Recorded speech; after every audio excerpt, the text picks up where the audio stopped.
Hi guys, good morning and welcome back to the channel. ఈరోజు మన వీడియోలో మెయిన్గా కంటెంట్ అసలు దేని గురించి అంటే కొత్తగా రీసెంట్గా లాంచ్ అయింది నిన్న ఈవినింగ్. యాక్చువల్గా మన వైజాగ్ బీచ్ రోడ్లో ఈ లాంచ్ ఈవెంట్ అయితే జరిగింది. హోండా నుంచి కొత్తగా వచ్చిన CB350 అనమాట. ఇక్కడ మీరు ఏదైతే చూస్తున్నారో అలాగే నాకు నచ్చిన కలర్, నాకనే కాదు చాలామందికి నచ్చిన కలర్ అనమాట ఇది. దీంట్లో మెయిన్గా 5 కలర్ ఆప్షన్స్ అయితే ఉంటాయి. దాంట్లో ఈ కలర్ అనేది నిన్న డెలివరీ అయితే అయిపోయింది. సో షోరూంలో ఇంకొంచెం అవైలబిలిటీ అయితే ఉన్నాయి, బట్ ఈ కలర్ అయితే ప్రస్తుతానికి అవైలబుల్గా లేదు. ఒక 1 వీక్లో అయితే మళ్ళీ స్టాక్ వస్తుందని అయితే చెప్పారు. సో నిన్న మాత్రం చాలా గ్రాండ్గా లాంచ్ ఈవెంట్ అయితే జరిగింది. అండ్ ఈరోజు నేను ఇక్కడ రామ టాకీస్ రోడ్లో ఉన్న హోండా బిగ్ వింగ్ షోరూమ్కి అయితే వచ్చాను. అండ్ ఇక్కడ మీరు చూస్తున్నారు కదా, ఈ హోండా CB350 అనేది అయితే ఇది కొత్తగా వచ్చింది. సో దీంట్లో ఏమేమి చేంజెస్ ఉన్నాయి ఏంటి ఎవ్రీథింగ్ నేనైతే డీటెయిల్గా చూపిస్తాను. అలాగే దాంతోపాటు ఈ హోండా హైనెస్ ఉంది కదా, మనం ఎప్పటి నుంచో చూస్తున్నాం రెగ్యులర్ హైనెస్, దీంట్లో అసలు ఏముంది, దానికి దీనికి అది చేంజెస్ ఏమేమి కనబడుతున్నాయి మెయిన్గా అనేది కూడా మనం అయితే డీటెయిల్గా మాట్లాడుకుందాం. సో లేట్ చేయకుండా మనమైతే వీడియో స్టార్ట్ చేసేద్దాం. సో ఇది హోండా నుంచి కొత్తగా వచ్చిన CB350. దీంట్లో అయితే మెయిన్గా 5 కలర్ ఆప్షన్స్ అయితే ఉంటాయి. ఇక్కడ స్క్రీన్ మీద అయితే మీరు చూస్తున్నారు కదా, ఈ 5 కలర్ ఆప్షన్స్లో ఈ బైక్ అయితే అవైలబుల్గా ఉంది. అండ్ మెయిన్గా ఫ్రంట్ ప్రొఫైల్ నుంచి మనమైతే వీడియో స్టార్ట్ చేద్దాం. సో ఫ్రంట్ ప్రొఫైల్ అయితే ఈ టైప్లో ఉంది. సో కీ ఆన్ చేయగానే ఈ పైన అయితే చూస్తున్నారు కదా, ఇది వచ్చేటప్పటికి మనకి లో beam as well as DRL కింద అయితే పనిచేస్తుంది అనమాట. ఈ పైన అయితే చిన్న ఎలిమెంట్ చూస్తున్నారు కదా DRL టైప్లో. అండ్ దెన్ ఇది లో బీమ్, అండ్ ఈ కింద వచ్చేటప్పటికి హై బీమ్. సో ఇక్కడ మనం పాస్ లైట్ అయితే ఒకసారి క్లిక్ చేద్దాం. సో పాస్ లైట్ క్లిక్ చేస్తే మీకు ఇంకొంచెం క్లియర్గా ఉంటుంది. సో ఇది వచ్చేటప్పటికి పాస్ లైట్, ప్రతి బైక్లో పాస్ లైట్ అంటే మనకు తెలిసిందే high beam. And then front 2 lights కూడా ఇవైతే వెలుగుతాయి అనమాట. చుట్టూరా చూస్తున్నారు కదా, సిగ్నల్ లైట్స్ అయితే కాదు, సిగ్నల్ లైట్ వేస్తే కనుక ఈ టైప్లో బ్లింక్ అవుతుంది. ఒకవేళ సిగ్నల్ లైట్ ఆపేస్తే మనకి ఈ ఫ్రంట్ 3 లైట్స్ మనం కీ ఆన్ చేయగానే, ఇగ్నిషన్ ఆన్ చేయగానే వెలుగుంటాయి. అండ్ నెక్స్ట్ వచ్చేటప్పటికి దీంట్లో చూసుకుంటే మనకి సిల్వర్ ఎలిమెంట్ ఏదైతే వచ్చిందో ఇది DLX వేరియంట్. దీంట్లో DLX Pro వేరియంట్ వచ్చేటప్పటికి ఫ్రంట్ వచ్చేటప్పటికి క్రోమ్ వస్తుంది అనమాట.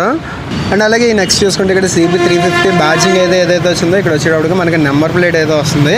అండ్ దీంట్లో మెయిన్గా ఇంకో చేంజ్ చూసుకుంటే మనకి USD ఫోక్స్ ఏం కాదు, నార్మల్ ఫోక్సే, బట్ పైన కవరింగ్ అయితే ఇచ్చారు. ఇదైతే చాలా బల్కీ లుక్ని అయితే తీసుకొచ్చింది. సో లోపల ఉండేది 43 mm మనకి టెలిస్కోపిక్ ఫోక్స్ అయితే ఉంటాయి. ఇదే సేమ్ మనం ఒకవేళ హైనెస్లో చూసుకుంటే కనుక పైన కవరింగ్ అయితే ఏం లేదు, చూస్తున్నారు కదా ఇక్కడ మనకి ఇదైతే ఓపెన్గా ఉంది. దీంట్లో వచ్చేటప్పటికి కవరింగ్ వచ్చింది. అండ్ అలాగే నెక్స్ట్ మనం ఈ మడ్గార్డ్ చూసుకునే, ఇది టోటల్ అంతా కూడా మెటల్దే. దీని సైజ్ అయితే చూడండి, మొత్తం బల్కీ లుక్ రావడానికి మంచి హెవీగా అయితే దీంట్లో తయారు చేయడం జరిగింది. అదే సేమ్ మనం హైనెస్లో చూసుకుంటే క్రోమ్ టైపే. క్రోమ్ గురించి మనం పక్కన పెడితే ఇది అంత లావలేదు, ఇక్కడ అంత బల్కీగా లుక్ అయితే లేదు చూడండి. ఇది వచ్చేటప్పటికి మనకి బల్కీ లుక్ అయితే తయారు చేశారు. ఇది DLX వేరియంట్ కాబట్టి దీంట్లో బ్లాక్ వచ్చింది. ఇదే సేమ్ ఒకవేళ మనం DLX Pro వేరియంట్ చూసుకుంటే కనుక మనకి బైక్ ఏ కలర్ అయితే వస్తుందో ఇక్కడ ట్యాంక్ మీద చూస్తున్నారు కదా, ఇదే సేమ్ కలర్ అయితే ఇక్కడ కూడా క్యారీ అవుట్ అవుతుంది అనమాట. అండ్ దెన్ ఈ సైడ్ చూసుకుంటే మనకి సైడ్ నుంచి ఎలిమెంట్ అయితే ఎలా ఉంది, మనకి హార్న్స్ అయితే ఇక్కడ ఇచ్చారు. 2 హార్న్స్ అయితే ఉన్నాయి. హార్న్ అయితే చాలా లౌడ్ ఉంది. సరే కీ ఆన్ చేసి మీకు హార్న్ అయితే వినిపిస్తాను నేను. అండ్ దెన్ ఈవెన్ దీంట్లో చూసుకున్నా మనకి హార్న్స్ అయితే సేమ్ ఉంటాయి. హైనెస్లో చూసుకున్నా సరే ఇక్కడైతే ఏం చేంజెస్ లేవు. అండ్ దెన్ ఇక్కడ క్రాష్ గార్డ్ చూడండి. సో క్రాష్ గార్డ్ అయితే దీంట్లో ఈ టైప్లో ఉంది కదా. అండ్ దీంట్లో చూసుకుంటే మనకి క్రాష్ గార్డ్ అనేది ఈ టైప్లో అయితే ఉంటుంది. అండ్ ఈవెన్ మనకి కస్టమైజేషన్ ఆప్షన్స్ కూడా చాలా ఉన్నాయి దీంట్లో. మనం ఇది కస్టమైజేషన్ చేసుకోవాలన్నా, లేదంటే సీట్ ఒకవేళ మనకి సింగిల్ సీట్ కావాలన్నా, లేదంటే వెనకాల మనం శాడిల్ స్టేతో పాటు కావాలన్నా, లేదంటే కంఫర్ట్ సీట్ అంటే వెనకాల వాళ్ళు జార్లు పడ్డానికి ఉంటుంది కదా, దాంతో కావాలన్నా, ఇంకా చాలా కస్టమైజేషన్ ఆప్షన్స్ అయితే ఉన్నాయి. హోండా ఈ CB350 కానీ, లేదంటే హైనెస్ రిలేటెడ్ కానీ, లేకపోతే కేఫ్ రేసర్ లుక్ కావాలన్నా సరే ఆల్రెడీ మనం ఇదివరకు వీడియో చేసాం అసలు కస్టమైజేషన్స్ అవి ఏమేమి చేసుకోవచ్చు ఏంటి అనేది. అలా ఒకవేళ మీరు కావాలన్నా కస్టమైజేషన్ అయితే చేసుకోవచ్చు. అండ్ దీంట్లో ఫ్రంట్ డిస్క్ చూసుకుంటే కనుక మనకి 310 mm డిస్క్ అయితే దీంట్లో ప్రొవైడ్ చేయడం జరిగింది. అండ్ దీంట్లో డ్యూయల్ పిస్టన్ క్యాలిపర్ అయితే వచ్చింది. నిసిన్ నుంచి అయితే ప్రొవైడ్ చేశారు. సో బ్రేకింగ్ అయితే నెక్స్ట్ లెవెల్ ఉంటుంది.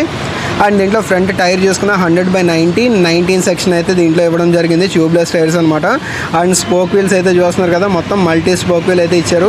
అండ్ ఓవరాల్గా డిజైన్ చూసుకుంటే చాలా బాగుంది. MRF నుంచి టైర్స్ అయితే ప్రొవైడ్ చేయడం జరిగింది, ట్యూబ్లెస్ టైర్స్ అనేది. అండ్ మెయిన్గా నాకు ఈ మడ్గార్డ్ అనేది బల్కీ లుక్ ఏదైతే తయారు చేశారో అదైతే బాగా నచ్చింది. అండ్ దెన్ సైడ్ ప్రొఫైల్ నుంచి చూసుకుంటే ఎలా ఉంది, మనకి ట్యాంక్ దగ్గర చూసుకుంటే మనకి హోండా అనేది 3D బ్యాడ్జింగ్ అయితే వచ్చింది. As well as thigh grip కూడా చూస్తున్నారు కదా, ఇక్కడ రబ్బర్స్ అనేవి ఇవి కూడా చాలా బాగా ఇచ్చారు. ట్యాంక్ ప్యాడ్స్ ఇవి, యాజ్ వెల్ as ఇక్కడ మనకి చిన్న క్రోమ్ ఎలిమెంట్ అయితే ఇచ్చారు. అండ్ మెయిన్గా దీంట్లో చెప్పుకోవాల్సింది ఇంజన్ గురించి. ఇంజన్లో అయితే మనకి చేంజెస్ అయితే ఏం లేవు. అండ్ ఇక్కడ కూడా చూస్తున్నారు కదా, మనకి ఫిన్స్ అనేవి అయితే చాలా ఎక్కువ ఇచ్చారు. దీంట్లో లిక్విడ్ కూలింగ్ కానీ ఆయిల్ కూలింగ్ కానీ ఇలాంటివి ఏం లేవు, జస్ట్ ఎయిర్ కూలింగ్ మాత్రమే వస్తుంది. అందుకనే చాలా ఫాస్ట్గా కూల్ అవ్వడానికి ఇక్కడ చూడండి మొత్తం ఫిన్స్ అనేది ఎలా ఇచ్చారు. అండ్ ఇది వచ్చేటప్పటికి 348.3 cc డిస్ప్లేస్మెంట్ అయితే వస్తుంది. అండ్ ఇది ప్రొడ్యూస్ చేసే పవర్ వచ్చేటప్పటికి 21 PS పవర్ ప్రొడ్యూస్ చేస్తుంది. అలాగే 29.4 Nm టార్క్ అయితే ప్రొడ్యూస్ చేస్తుంది. అండ్ ఓవరాల్గా పవర్ అండ్ టార్క్ ఫిగర్స్ అయితే చాలా బాగుంది. నడిపినప్పుడు మంచి స్మూత్గా ఉంది. అండ్ ఇన్స్టెంట్ పికప్ కూడా చాలా బాగుంది. అండ్ దెన్ ఇక్కడ చూసుకుంటే మనకి గ్లాసీ ఫినిష్ టైప్ అయితే ఇచ్చారు. అండ్ దెన్ అలాగే ఇక్కడ హోండా అనేది క్రోమ్ ఎలిమెంట్లో. సో ఓవరాల్గా డిజైన్ అయితే చాలా మందికి నచ్చుతుంది. రెట్రో ఫీల్ కావాలి అనుకునే వాళ్ళు ఈ బైక్ చూస్ చేసుకోవడానికి ఇష్టపడుతూ ఉంటారు. అండ్ దెన్ మెయిన్గా దీంట్లో సైలెన్సర్ చూసుకున్నా ఇది కూడా మనకి చేంజ్ అయితే కనబడుతుంది. సో ఇక్కడి నుంచి చేంజ్ అయితే కాదు, కానీ ఇలా ఇక్కడికి వచ్చిన తర్వాత బ్యాక్ సైడ్ చూడండి. అండ్ ఈ సైలెన్సర్ చూస్తుంటే మీకు ఏ బైక్ మెయిన్గా గుర్తొస్తుంది అనేది కామెంట్ సెక్షన్లో రాయడం మర్చిపోకండి. అండ్ ఇదే సేమ్ మనం హైనెస్లో చూసుకుంటే ఈ టైప్లో వస్తుంది. సో హైనెస్లో చూసుకుంటే మనకి వెనకాల ఎగ్జాస్ట్ అనేది ఈ టైప్ డిజైన్ అయితే వస్తుంది. బట్ CB350లో వచ్చేటప్పటికి మనకి ఈ టైప్లో డిజైన్ చేయడం అయితే జరిగింది. అండ్ బ్యాక్ సైడ్ సస్పెన్షన్ చూసుకున్న దీంట్లో hydraulic type 5 step adjustable twin shock absorbers అయితే ఇచ్చారు. మనకి బోత్ సైడ్స్ అయితే ఉంటాయి. అండ్ మెయిన్గా దీంట్లో సీట్ కంఫర్ట్ చూసుకున్నా చాలా బాగుంది. ఇది మెయిన్గా DLX వేరియంట్ కాబట్టి దీంట్లో బ్లాక్ వచ్చింది. DLX Pro వేరియంట్ తీసుకుంటే కనుక దీంట్లో మనకి ఈ హైనెస్లో ఏదైతే ఉందో కొంచెం బ్రౌన్ కలర్, అంటే మనకి లెదర్ కాదు బ్రౌన్ టైప్ కలర్ ఈ టైప్లో అయితే వస్తుంది అనమాట DLX Pro వేరియంట్లో కావాలనుకుంటే. అండ్ ఈవెన్ దీంట్లో మనకి సింగిల్ సీట్ ఆప్షన్ కూడా ఉంది. అంటే ఓన్లీ ఈ సీట్ వస్తుంది. వెనకాల మనం లగేజ్ ఏమైనా క్యారీ చేసుకోవడానికి ట్రయాంగిల్ టైప్లో అయితే వస్తుంది. ఇక్కడ మీకు చూసినా కదా ఈ టైప్లో అయితే వస్తుంది. అండ్ మనకి గ్రాబ్ రైల్ అయితే ఈ టైప్లో ఉంది. అండ్ బ్యాక్ సైడ్ చూసుకున్నా మనకి MRF నుంచి ట్యూబ్లెస్ టైర్స్ ప్రొవైడ్ చేశారు. ఫ్రంట్ వచ్చేటప్పటికి మనకి 19 ఇంచ్ వీల్ అయితే ఉంది కదా, వెనకాల వచ్చేటప్పటికి మనకి 18 ఇంచ్ వీల్ అయితే వస్తుంది. And 240 mm single piston caliper disc brake అయితే దీంట్లో యూస్ చేయడం జరిగింది. నిసిన్ నుంచే ఇది కూడా ఫ్రంట్ అండ్ బ్యాక్ కూడా నిసిన్ నుంచే ప్రొవైడ్ చేయడం జరిగింది. యాజ్ వెల్ as దీంట్లో డ్యూయల్ ఛానల్ ABSతో అయితే వస్తుంది. సో బ్రేకింగ్ అనేది డ్యూయల్ ఛానల్ ABS ఉంది కాబట్టి చాలా పర్ఫెక్ట్ బ్రేకింగ్ అయితే ఉంటుంది. అండ్ వెనకాల గ్రిప్ కూడా చూస్తున్నారు కదా, టైర్ గ్రిప్ కూడా చాలా బాగుంది. అండ్ దీంట్లో ఇంకొక చేంజ్ వచ్చేటప్పటికి మనకి మడ్ గడ్ ఫ్రంట్ ఫెండర్ అలాగే చేంజ్ చేశారు, బ్యాక్ కూడా అలాగే చేంజ్ చేశారు. ఇది కూడా మంచి బల్కీ లిక్ తోటి అయితే ఉంది. ఇక్కడ సైజ్ అయితే చూస్తున్నారు కదా, మంచి బల్కీ లిక్ తోటి ఉంది. అండ్ ఇక్కడ ఒక హోండా బ్యాడ్జింగ్ ఉంది సీట్ పైన. అండ్ టెయిల్ ల్యాంప్ అయితే ఈ టైప్లో ఉంది. సో టోటల్ దీంట్లో అంతా కూడా LED యూనిటే. దీంట్లో అక్కడ హాలోజన్ యూనిట్ అనేది అయితే అక్కడ ప్రొవైడ్ చేయలేదు. అండ్ ఇక్కడ ఒక లైట్ అయితే ఉంటుంది మనకి నెంబర్ బోర్డు మీద పడడానికి. అండ్ దెన్ ఇక్కడ ఒక రిఫ్లెక్టర్ అయితే ఇచ్చారు. అండ్ నెంబర్ బోర్డు స్పేస్ అయితే ఉంది. సో ఇక్కడ CB350 బ్యాడ్జింగ్ దగ్గర మనకి నెంబర్ బోర్డు అయితే వస్తుంది. అండ్ లెఫ్ట్ నుంచి చూసుకుంటే మనకి ఎలిమెంట్ అయితే ఈ టైప్లో అయితే ఉంది. మనకి ఇక్కడ మనం హెల్మెట్ ఏదైనా లాక్ చేసుకోవడానికి ఒక లాక్ అయితే ఇవ్వడం జరిగింది. అండ్ ఫిమేల్ ఫుట్ రెస్ట్ ఇచ్చారు. As well as sari guard అయితే ప్రొవైడ్ చేశారు. అండ్ ఓపెన్ చైన్ ఉంది. ఈ పైన అంతా కూడా ఇది ఫైబర్ ఇచ్చారు. అండ్ దీంట్లో మెయిన్ స్టాండ్ ఉంది, as well as side stand ఉంది. And side stand engine cut off feature అయితే ఉంది. అండ్ దీంట్లో 5 స్పీడ్ గేర్ బాక్స్ అయితే దీంతో పాటు ఇవ్వడం జరిగింది. అండ్ మెయిన్గా ఇక్కడ లుక్ అంతా కూడా టోటల్ బల్కీగా తయారు చేయడం జరిగింది. అండ్ లెఫ్ట్ సైడ్ ఎలిమెంట్ అయితే సేమ్ మనకి రైట్ సైడ్ నుంచి ఎలా చూసామో డిజైన్ ఎలిమెంట్ పరంగా చూసుకుంటే ఆ టైప్లోనే ఉంటుంది. అండ్ దీంట్లో మెయిన్గా బైక్ సీట్ హైట్ చూసుకుంటే 800 mm సీట్ హైట్ అయితే ఉంది. సో 5.6, 5.7 అబోవ్ ఉన్న వాళ్ళందరూ కూడా చాలా ఈజీగా హ్యాండిల్ చేయొచ్చు. దానికంటే కింద ఉన్న వాళ్ళైతే ఒకసారి మీరు కంపల్సరీగా టెస్ట్ రైడ్ చేసుకుని చూసుకోవాలి. అండ్ దీంట్లో సీట్ హైట్కి ఇంకొకటి కూడా ఉంటుంది. మెయిన్ రీజన్ ఏంటంటే మనకి ఇలాగ డైరెక్ట్గా నేరోగా ఇలా వచ్చింది ఒకలా ఉంటుంది. ఇక్కడ మనకి సీట్ షేప్ అనేది ఇలా పెరుగుతుంది కదా, దీనివల్ల కూడా ఏంటంటే మనకి 5.7 అలా ఉన్న వాళ్ళు కూడా ఒక్కొక్కసారి మనం ఇష్యూ అయితే ఫేస్ చేయొచ్చు అనమాట. అందుకనే కంపల్సరీగా ఈ బైక్ అనే కాదు, మీరు ఏ బైక్ కొందాం అనుకుంటున్నా కంపల్సరీగా వచ్చి టెస్ట్ రైడ్ చేసుకున్న తర్వాత మీరైతే డిసైడ్ చేసుకోండి. అండ్ దీంట్లో మెయిన్గా ఇంకొకటి గ్రౌండ్ క్లియరెన్స్ వచ్చేటప్పటికి 165 mm. సో 165 mm అంటే నార్మల్గా ఇండియన్ రోడ్స్లో ఎక్కడ కూడా వితౌట్ ఎనీ ఇష్యూ మనమైతే తీసుకెళ్ళచ్చు. కానీ మరీ పెద్ద స్పీడ్ బ్రేకర్స్ ఉన్నా లేదంటే మరీ ఎక్కువ ఆఫ్ రోడ్స్లో తీసుకెళ్ళిపోతాం అనుకున్నప్పుడు కొంచెం ఇష్యూ అయితే అవుతుంది. అండ్ దీంట్లో ఇలా ఓవరాల్గా బల్కీ లుక్ ఇచ్చారు. As well as metal parts అనేది ఎక్కువ యూజ్ చేశారు. దానివల్ల ఏమైందంటే దీని వెయిట్ అనేది కొంచెం ఇంక్రీజ్ అయింది. మామూలుగా ఇదివరకు 181 kg వెయిట్ ఉంటే ఇప్పుడు 187 kg వెయిట్ అయితే అయింది.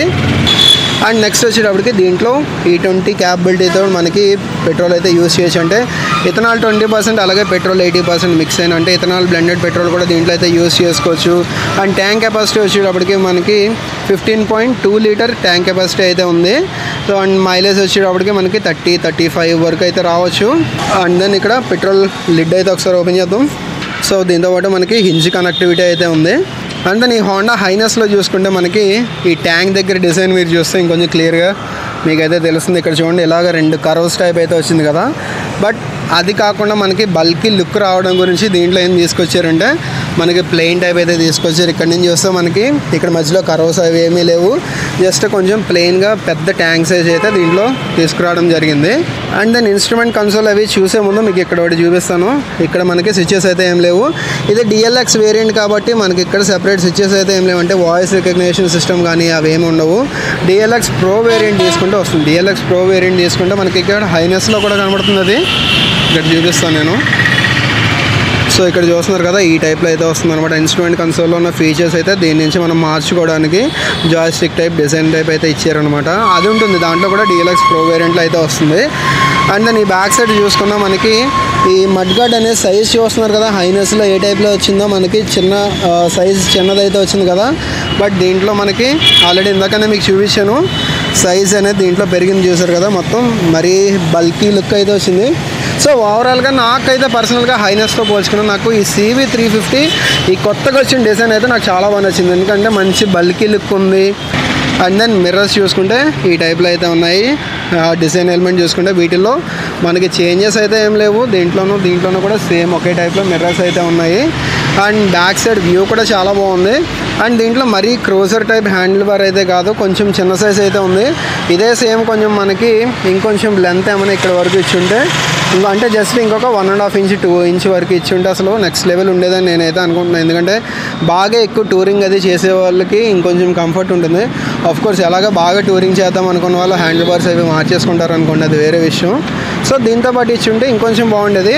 And then bar and weights కూడా చూస్తున్నారు కదా. బార్ అండ్ వెయిట్ డిజైన్ అయితే ఈ టైప్లో ఉంది. ఇది కొంచెం సన్నగా చేశారు. అండ్ దాంట్లో చూసుకుంటే మనకి అంత సన్నగా అయితే ఉండదు, అది కొంచెం లావ్ అయితే ఉంటుంది. ఇది కొంచెం సన్నగా చేశారు ఇది. అండ్ గ్రిప్స్ కూడా చాలా బాగున్నాయి. దీని మీద లైన్స్ టైప్ అయితే ఉంది. మెయిన్గా హ్యాండ్ గ్రిప్ అనేది అయితే చాలా బాగుంది. అండ్ ఈ లెఫ్ట్ సైడ్ చూసుకుంటే మనకి ఇక్కడ స్విచ్ అయితే కనబడుతుంది కదా. సో ఇక్కడ హై బీమ్, లో బీమ్ అండ్ పాస్ స్విచ్ మొత్తం అంతా కలిపి దీంట్లోనే ఇంటిగ్రేట్ చేయడం అయితే జరిగింది.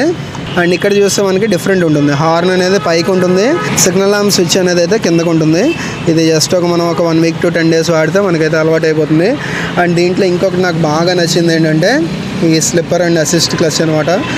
సో చూడండి అసలు ఎంత స్మూత్ ఉందో. సింగిల్ ఫింగర్ తోటి మనమైతే దీన్ని ఈజీగా హ్యాండిల్ చేయొచ్చు. ఇదే హార్డ్గా ఉందనుకోండి, మనం రోజు సిటీ ట్రాఫిక్లో తిరిగితే మనకి మొత్తం ఈ వేళ్ళు అన్నీ రిప్లేస్ చేస్తూ ఉంటాయి. ఇదొక ప్లస్ పాయింట్ అని చెప్పొచ్చు దీంట్లో. అండ్ నెక్స్ట్ ఈ రైట్ సైడ్ చూసుకుంటే మనకి చార్టర్ బటన్ మొత్తం అంతా కలిపి ఒకే దాంట్లో ఇంటిగ్రేట్ చేయడం అయితే జరిగింది. అండ్ దెన్ ఈ కింద చూస్తే మనకి హజార్డ్ ల్యాంప్ స్విచ్ అయితే ఇక్కడ ఇచ్చారు సెపరేట్గా. అండ్ ఇది వచ్చేటప్పటికి టోటల్ హ్యాండిల్ బార్ అంతా కూడా క్రోమ్ ఎలిమెంట్ అయితే ఇచ్చారు. అండ్ ఇక్కడంతా అల్యూమినియం ఫినిష్తో ఇవ్వడం వల్ల లుక్ కూడా చాలా బాగుంది చూడడానికి. అండ్ నెక్స్ట్ వచ్చేటప్పటికి ఇన్స్ట్రుమెంట్ కన్సోల్ అయితే చూద్దాం. సో ఇన్స్ట్రుమెంట్ కన్సోల్ చూసుకుంటే ఎలా ఉందో ఒకసారి కీ అయితే ఆన్ చేద్దాం. సో కీ ఆన్ చేస్తే ఒక స్వైప్ అయితే వచ్చింది. RPMది సపరేట్గా ఏమి ఇవ్వలేదు. ఇది వచ్చేటప్పటికి మనకి స్పీడోమీటర్ అనమాట. అండ్ బ్యాటరీ ఇండికేషన్ అయితే చూపిస్తుంది, గేర్ పొజిషన్ ఇండికేటర్ చూపిస్తుంది, టైం చూపిస్తుంది, అండ్ దెన్ ఫ్యూయల్ ఇండికేషన్ చూపిస్తుంది. అండ్ దీని రిలేటెడ్ స్విచెస్ అయితే ఇక్కడ ఉంటాయి. సో ఇక్కడ చూస్తున్నారు టోటల్ ఎన్ని కిలోమీటర్స్ తిరిగారు అనేది అయితే చూపిస్తుంది. అండ్ ట్రిప్ A చూపిస్తుంది, ట్రిప్ B చూపిస్తుంది. అండ్ ఇక్కడ చూస్తే టోటల్ కిలోమీటర్ పర్ లీటర్ అని అయితే చూపిస్తుంది కదా. సో యావరేజ్ ఫ్యూయల్ ఎకానమీ చూపిస్తుంది. అండ్ ఇక్కడ మనకి యావరేజ్ అంటే ట్రిప్ Aలో యావరేజ్ ఎంత వచ్చింది అనేది అయితే చూపిస్తుంది. టోటల్ రేంజ్ చూపిస్తుంది. అంటే మన ఫ్యూయల్ ట్యాంక్లో ఉన్న పెట్రోల్ తోటి ఇంకా టోటల్ ఎంత రేంజ్ ఎన్ని కిలోమీటర్స్ తిరగచ్చు అనేది అయితే చూపిస్తుంది. సో ఇన్ఫర్మేషన్ ఇక్కడ మనకి డిజిటల్ డిస్ప్లే అనేది చిన్నదన్నా మనకు కావాల్సిన ఇన్ఫర్మేషన్ మొత్తం అంతా కూడా దీంట్లో ప్యాక్డ్ అని అయితే చెప్పొచ్చు. అండ్ దాన్ని ఇక్కడ చూసుకుంటే మనకి ట్రాక్షన్ కంట్రోల్. సో ఇక్కడైతే చూస్తున్నారు కదా, ట్రాక్షన్ కంట్రోల్ ఒకవేళ మనం ఆఫ్ చేసుకోవాలన్నా సరే ఇది లాంగ్ ప్రెస్ చేసి పట్టుకుంటే మనకి ఆఫ్ అవుతుంది. ఇక్కడ వేరే సింబల్ అయితే వచ్చింది కదా. సో ట్రాక్షన్ కంట్రోల్ ఆఫ్ అయింది. అండ్ దెన్ ఇక్కడ హై బీమ్ ఇండికేషన్ అయితే ఉంది, as well as side stand indication అయితే ఉంది, అండ్ న్యూట్రల్ ఇండికేషన్ అయితే ఉంది. And then engine malfunction light ఉంది, as well as eco indicator ఉంది, ఏబిఎస్ ఇండికేషన్ అయితే ఉంది. ఎకో లైట్ వెలిగి ఉండేటట్టుగా మనం ఎంతైతే ట్రావెల్ చేస్తూ ఉంటామో దాంట్లో మనకి మంచి మైలేజ్ అయితే వస్తుంది అనమాట. అండ్ ట్రాక్షన్ కంట్రోల్ మనం ఎప్పటికప్పుడు ఆఫ్ చేసుకోవడం మంచిది. ఇక్కడ ఒకసారి మనం కీ ఆఫ్ చేసి ఆన్ చేద్దాం. సో కీ ఆఫ్ చేసి ఆన్ చేయగానే మనకి చూడండి ట్రాక్షన్ కంట్రోల్ అనేది ఆటోమేటిక్గా ఆన్లో ఉంటుంది. సో ట్రాక్షన్ కంట్రోల్ మనకి ఎప్పుడైతే ఆఫ్ రోడ్ కండిషన్స్లో కానీ లేదన్నా ఇలా డౌన్ దిగేటప్పుడు మనకి వెనకాల టైర్ జాడకుండా 2 టైర్లు ఒకేలాగా పనిచేసేలాగా ట్రాక్షన్ కంట్రోల్ అయితే యూజ్ అవుతుంది. బట్ ఇలా ట్రాక్షన్ కంట్రోల్ మనం సిటీ రోడ్స్లో, నార్మల్ రోడ్స్లో ఆన్లో పెట్టుకుని తిరిగితే మైలేజ్ అనేది డ్రాప్ అవుతుంది. సో ఎప్పటికప్పుడు మీరు ఈ బటన్ అయితే క్లిక్ చేసి ట్రాక్షన్ కంట్రోల్ ఆఫ్ చేసుకోవడం అనేది బెస్ట్ నా సజెషన్ వరకు అయితే. అండ్ నెక్స్ట్ వచ్చేటప్పటికి ఇక్కడ చూస్తున్నారు కదా, సో ఇక్కడ వచ్చేటప్పటికి మనకి యూఎస్బి ఛార్జింగ్ పోర్ట్ అయితే ఇక్కడ ఇవ్వడం జరిగింది. కొంచెం కిందకి ఇచ్చారు కొంచెం ప్లేస్మెంట్ అనేది, బట్ బాగా యూజ్ అవుతుంది. ఈ టైప్లో ఇవ్వడం వల్ల ఏంటంటే మనకి రెయిన్ వాటర్ అది కూడా దీంట్లోకి వెళ్లకుండా జాగ్రత్త అయితే తీసుకున్నారు. యాజ్ వెల్ as పైన రబ్బర్ కవరింగ్ క్యాప్ అయితే దీంట్లో ఇవ్వడం జరిగింది. సో ఇది ఓవరాల్గా బైక్ డిజైన్ కానీ ఇన్స్ట్రుమెంట్ కన్సోల్ అది ఎలా ఉంది ఏంటి ఎవ్రీథింగ్ అనేది. అండ్ ఓవరాల్గా చూసుకుంటే మనకి హోండా CB350 అయితే ఈ టైప్లో ఉంది. దీంట్లో ఉన్న ఫీచర్స్ అయితే ఇది. అండ్ దెన్ హోండా హైనెస్ చూసుకుంటే మనకి ఈ టైప్లో అయితే ఉంది. అండ్ దీని గురించి నేను డీటెయిల్ వీడియో ఆల్రెడీ చేశాను కాబట్టి అంటే దీంట్లో మరి దీని గురించి ఎక్కువ చెప్పాను అనుకోండి ఓవర్గా వీడియో అయితే ల్యాగ్ అవుతుంది. సో ఆల్మోస్ట్ అంటే కొన్ని పార్ట్స్ అనేవి సిమిలర్గా ఉంటాయి, కొన్ని పార్ట్స్ అనేవి డిఫరెన్స్ అయితే వచ్చాయి. మీకైతే చూపించాను నేను. ఏంటంటే మనకి ఎగ్జాస్ట్ ఒకటి డిఫరెంట్ వచ్చింది, యాజ్ వెల్ as మనకి వెనకాల మడ్గార్డ్ డిఫరెంట్ వచ్చింది, ఫ్రంట్ మడ్గార్డ్ డిఫరెంట్ వచ్చింది. అండ్ దెన్ ఇంకా చిన్న చిన్న ఎలిమెంట్స్ అనమాట, మరి ఓవర్గా కాదు. ట్యాంక్ మీద మనకి డిజైన్ ఎలిమెంట్ అయితే తేడా వచ్చింది. యాజ్ వెల్ as ఇక్కడ మనకి ఈ ఫోర్క్స్ చూసుకున్నా ఇవైతే కొంచెం డిఫరెన్స్ అయితే వచ్చింది. సో అంతకంటే మేజర్ డిఫరెన్సెస్ అయితే ఏమి ఉండవు. ఇంజన్స్ కూడా ఆల్మోస్ట్ సేమ్ ఉంటాయి కాబట్టి. అండ్ అట్ లాస్ట్ వచ్చేటప్పటికి ఈ హోండా CB350ది ప్రైస్. సో దీని ప్రైస్ వచ్చేటప్పటికి అంటే దీంట్లో 2 వేరియంట్స్ ఉన్నాయని అయితే నేను చెప్పాను కదా, DLX as well as DLX Pro variant. DLX variant వచ్చేటప్పటికి 2,55,000 అయితే ఉంది ఆన్ రోడ్ ప్రైస్ అనమాట నేను చెప్పేది. అండ్ DLX Pro వేరియంట్ వచ్చేటప్పటికి 2,59,000 అయితే ఉంది. పెద్దగా మేజర్ డిఫరెన్స్ అయితే లేదు. బట్ కొంతమందికి అది నచ్చచ్చు, కొంతమందికి ఇది నచ్చచ్చు కాబట్టి. అండ్ అదే కాకుండా దీంట్లో సెపరేట్ యాక్సరీస్ అయితే దీంతో పాటు దొరుకుతున్నాయి. As well as tail bags కానీ, రైడింగ్ జాకెట్స్, అలాగే హెల్మెట్స్, ఎవ్రీథింగ్ మనకైతే ఈ షోరూంలో అవైలబిలిటీ ఉన్నాయి. సో వాటితో పాటు మీరు ఒకవేళ పర్చేస్ చేయాలనుకుంటే డీటెయిల్ ప్రైస్ గురించి ఈ షోరూమ్ అయితే కాంటాక్ట్ చేయండి. అండ్ ఈవెన్ టెస్ట్ రైడ్ మీరు చేయాలనుకున్నా సరే ఈ షోరూమ్ అయితే కాంటాక్ట్ చేయండి. అండ్ డీటెయిల్ ప్రైస్ గురించి ఒకవేళ EMI ఫెసిలిటీస్ కానీ, డౌన్ పేమెంట్ ఎంత కట్టాలని కానీ, ఈ రిలేటెడ్ మీరు డాక్యుమెంట్స్ ఏం సబ్మిట్ చేయాలి వాటన్నిటి గురించి డీటెయిల్గా మీరు తెలుసుకోవాలనుకుంటే కనుక విశాఖపట్నం రామ టాకీస్ రోడ్లో ఉన్న ఈ బిగ్ వింగ్ షోరూమ్ అయితే మీరు కాంటాక్ట్ చేయండి. అండ్ ఈ వీడియో అయితే నేను ఇక్కడితో ఎండ్ చేస్తున్నాను. ఈ వీడియో మీకు నచ్చినట్టయితే కనుక లైక్ చేయండి. అలాగే మన ఛానల్ ఫస్ట్ టైం చూసినట్టయితే కనుక సబ్స్క్రైబ్ చేయడం మర్చిపోకండి. Thanks for watching. Ride safe, take care.